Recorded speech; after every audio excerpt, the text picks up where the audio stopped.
Good afternoon. I would like to thank you all for making the time to join this CloudCoCo webinar.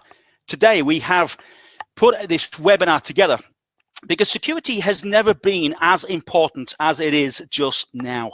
That's largely because many organizations have been forced into rapid alterations, perhaps without having the time to consider security measures in their tactical changes. We're going to show you how antivirus, which we've come to trust over the years, is no longer sufficient on its own for the way that we are now being asked to work. My name is Mark Wainwright, and I have been involved with cybersecurity for the last 20 years, working with customers of all shapes and sizes to help them find the right solutions to protect their data and users from the ever-changing security threats. I'm joined today by Nia Shafrir from Niatron, who is their VP of Global Engineering and Customer Success, who's going to demonstrate to us just how unprotected we actually are. Thank you, Mark. One of the reasons I'm here today is because for years we've been educating on how to boost endpoint and server security and not just to rely on the AV. But now with the COVID-19, when employees are taking their laptops home, their AV becomes their frontline security as well as their only security. When I first began those 20 years ago, cyber security threat was this. It was a 3.5-inch floppy disk containing some antivirus software. You put it in your machine, perhaps a Pentium 286 if you were fortunate. You installed it and you press scan, and then you went to make a coffee whilst the machine ground to a halt. And largely 20 years ago, that was security, pretty fit for purpose. But as time has marched on, the ways in which we all work and access systems have changed. The new threats have continued to emerge. But despite this, the ways that many organizations continue to protect themselves is with that traditional AV, the same way that we did it 20 years ago. So as I said, I'm delighted to be joined by Nia today. Niatron, they've been our partner for endpoint protection for around 3 years. And what drew us to them in the first place was that they approached endpoint security in a completely different way to everyone else. It wasn't that the old ways were still not needed. It was just that the old ways of endpoint security were no longer sufficient on their own. But look, let's watch a video to help explain that. Today, every company is using some sort of anti-malware solution to protect their endpoints and servers. Yet breaches continue daily, and the global cost of cybercrime now measures in the trillions of dollars. You continue to spend more on security every year without getting real protection or a sense of security in return. It feels like navigating a minefield with every link you click and with every file you open.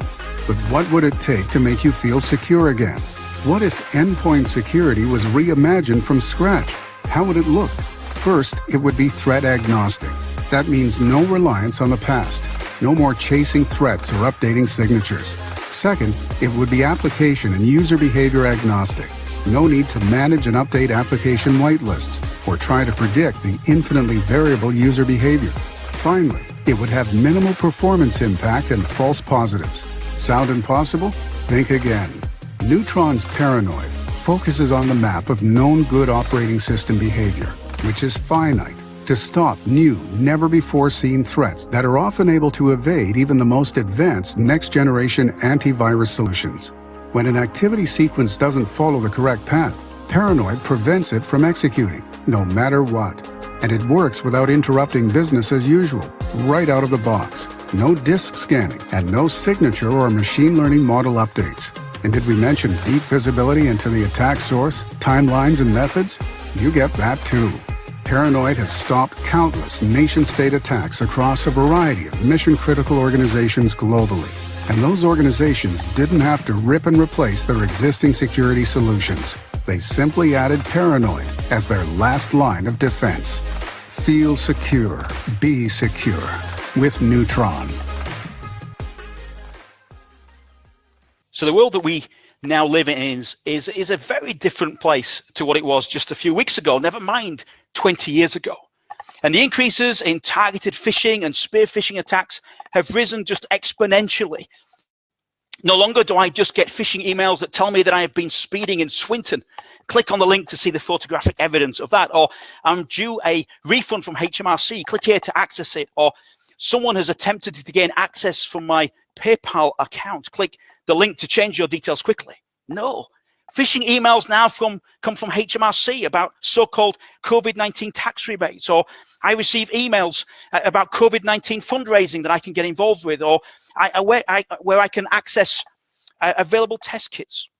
One comes from a hospital saying that I've come into contact with someone who has coronavirus and I'm now at risk. See, there is so many more examples out there.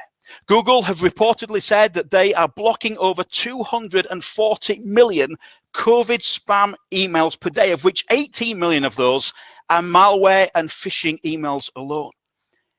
This is coming at a time when we're all working from home, potentially away from the protection of the corporate perimeter and isolated from colleagues to bounce questions off.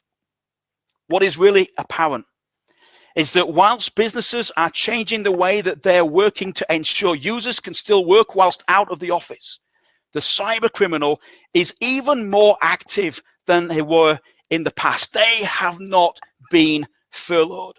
And for many, the last line of defense against the cyber criminal is your AV. And that same AV software that we've been using for 20 years has actually, as Nia said, has actually become the first line of defense as well, not just the last line. It's doing a job that it was never meant to do. See, the limitation of AV is that it is always trying to catch up with the latest threats.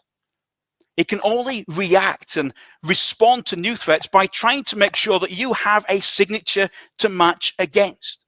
And it stands to reason that it's not always going to be effective.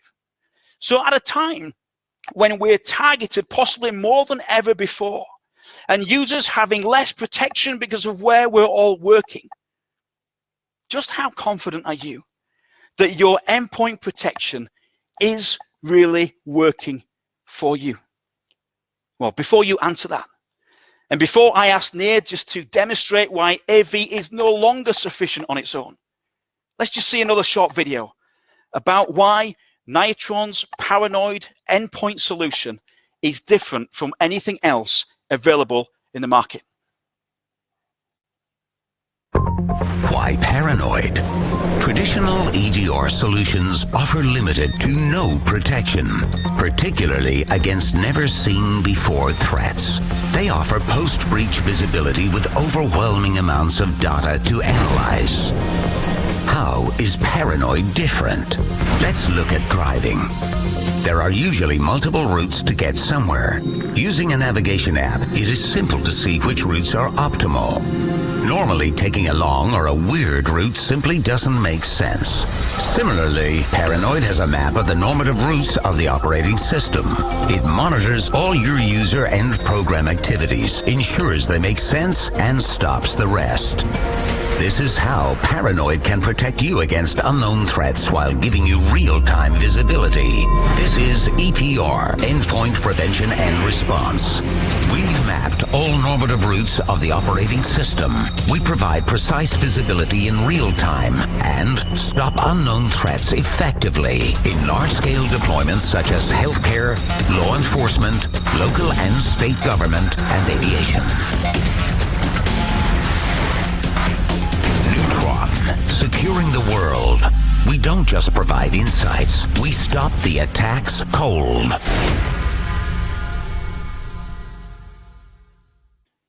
Nia, I wonder, would you give us a demonstration of how it works in real life and how customers could be protected through it? Yes, definitely will do that. So just to set up the stage, I prepared a Windows machine, Windows 10, fully patched, and I also installed one of the most common AVs around. It's a SEP AV, the latest 14.2, updated And then I added to that the neutron agent in detection mode, so that we can see what's going on in the endpoint if the AV doesn't pick up something.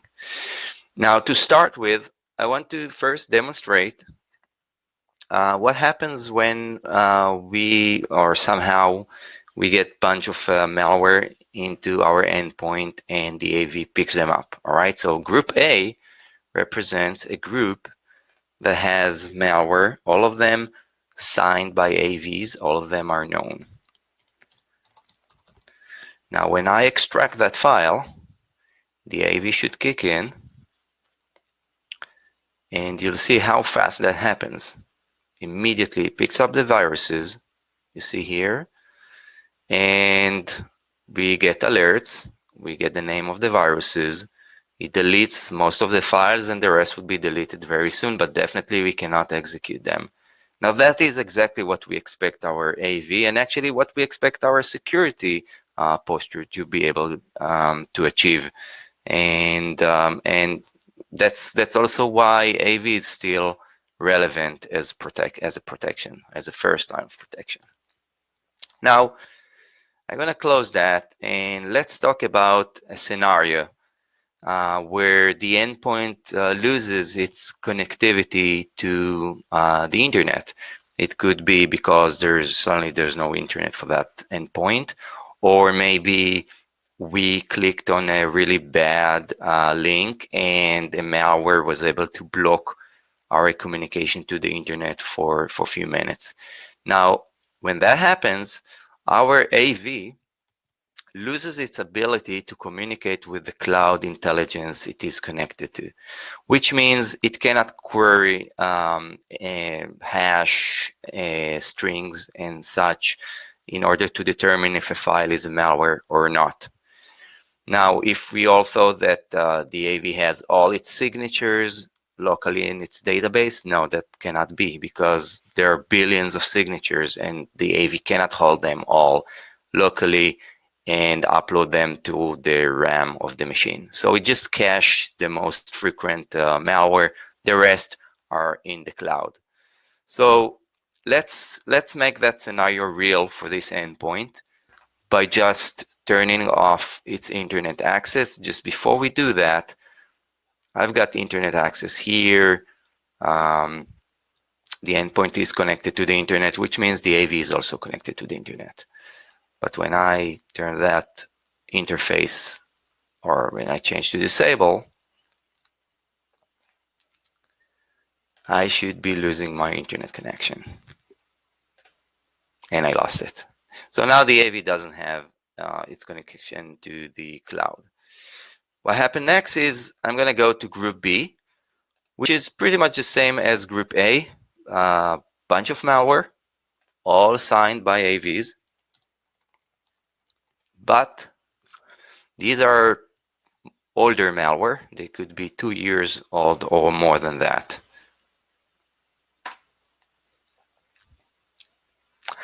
Now you can see that when I extract that file, the malware, they're still here. And my AV is still notifying me on whatever he found on group A. Didn't catch those malware. And it didn't catch it, and it also would not prevent me from executing those. So Cinewell, for example, is a Trojan horse. By double-clicking it, my endpoint would be attacked by that Trojan horse, and I'll get notified by the neutron agent since the AV did not pick up that malware, and that malware is now active on my endpoint, and I'll be getting those alerts from the neutron agent. I might as well be preventing those activities by the neutron agent, but for the demonstration purpose, I left it on detection. I could go on.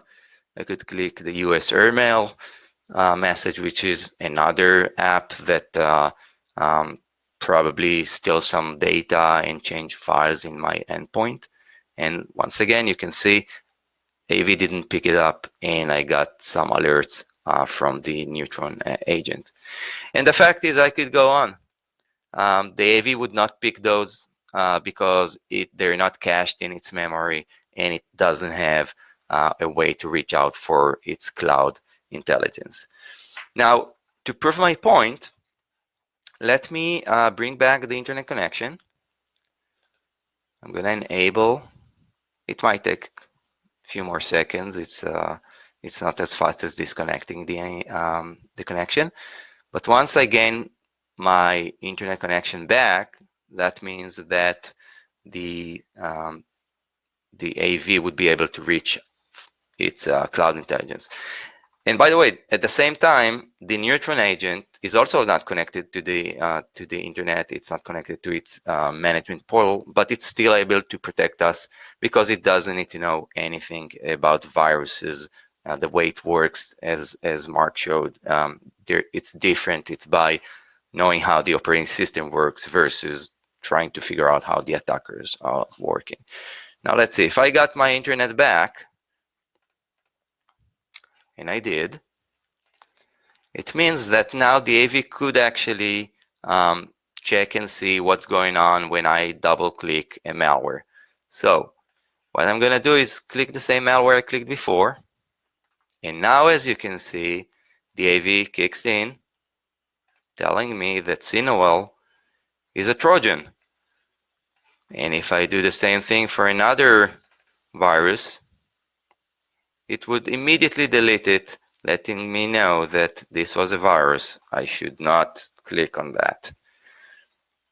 Now that becomes a problem. That becomes a problem because those malware could infect my endpoint, even though they're signed by AVs. So it's not that the 99.9% we all been told by AV companies is correct. Now, the last thing I want to show you is what happens when my AV is connected, is updated, but I'm gonna execute here a file that is a malware.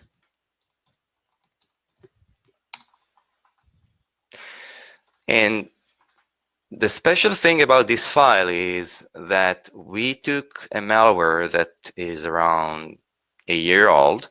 It's a ransomware. And we repackaged it, meaning we didn't change anything in the malware. We didn't reverse it or change its code. We just wrapped it and created an execution file that is different from the original execution file, but the contents are the same. Now, this technique is very simple. There are free software that creates new execution files for any file you give it. You don't need to know anything about coding or be specialized in malware creation. All you do is take a malware, repackage it, and now with that, you'll be able to bypass many of the AVs around. And so this is, as I said, it's a ransomware that's supposed to encrypt files at the endpoint. So let's look at the files in my documents. They're pretty sensitive files. I can open them. No issues whatsoever. Now, when I execute that file, by just double-clicking it, you can see that immediately it encrypted all the files I had in my documents to the point where I can't really open them. Even if I change their name back, they're encrypted. I lost them, I can't open them, and I would need to pay for a ransom. Otherwise, I'm not gonna get them back. Once again, my AV didn't pick that up, and I got some alerts from the neutron agent, meaning that it bypasses the AV very easily, and it doesn't. The attacker doesn't need to know how to create new viruses. It's not a 0-day to that extent.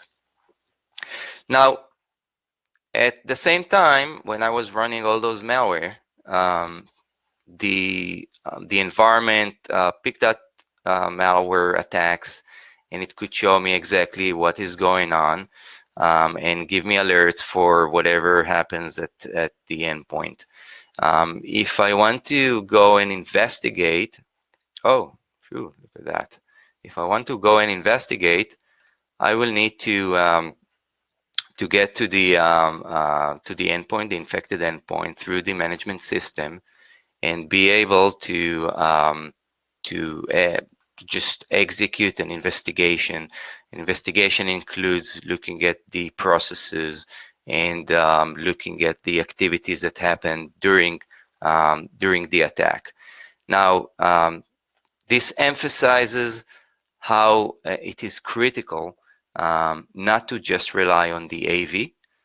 The AV, as good as it is, it was not meant to cover everything and protect the endpoint to the level where it can stop attacks that are known, attacks that are unknown. It was not meant to do all of that. Just portions of the activity is fine, but just relying on the AV is not a good practice. So with that, I'll bring back I'll ask Mark to take the lead from here on. Thank you. Thank you, Nir. That's been great and very enlightening, and also alarming, actually, at the same time, that we've been trusting something as our last line of defense that's not perhaps as secure as what we all hoped it was going to be. Let me just raise something with you for your feedback. Actually, one of our concerns at CloudCoCo is that organizations could well be impacted when they bring their users back from lockdown. Those who have been potentially picked up malicious software at home, and when they connect back to the main network from within the perimeter of the organization, maybe they suffer some sort of cyber attack as a consequence. Are we right to be concerned about this? And should everybody else be concerned about this as well? Is it a legitimate risk? Yeah, so that's very important, because once the employees are at home and they might get infected and they might not know about that. Now, as long as they stay at home, the risk is their endpoint. But once they plug that endpoint back to the environment, the organization environment, and if they have any malware there, then that could be a problem, because the malware tends to hop between endpoints, and sometimes once you connect your endpoint, the malware is suddenly able to connect to network shares, for example, and through network shares, it could encrypt files that it didn't reach before. It's not just the endpoint now. So yeah, this is a serious concern, and I think although we hope for the best, we still have time throughout the COVID-19 where we can fix that before those infected endpoints would come back to the environment, to the LAN environment. If anybody wants any further information about the Power9 solution, then please do get in touch with us. We're going to be delighted to talk to you further about this with you. All that remains for me is to thank you all for attending this webinar. I hope that it's been informative and it's been beneficial. And as I close the session now, I hope you all continue to take care. Thank you. Goodbye.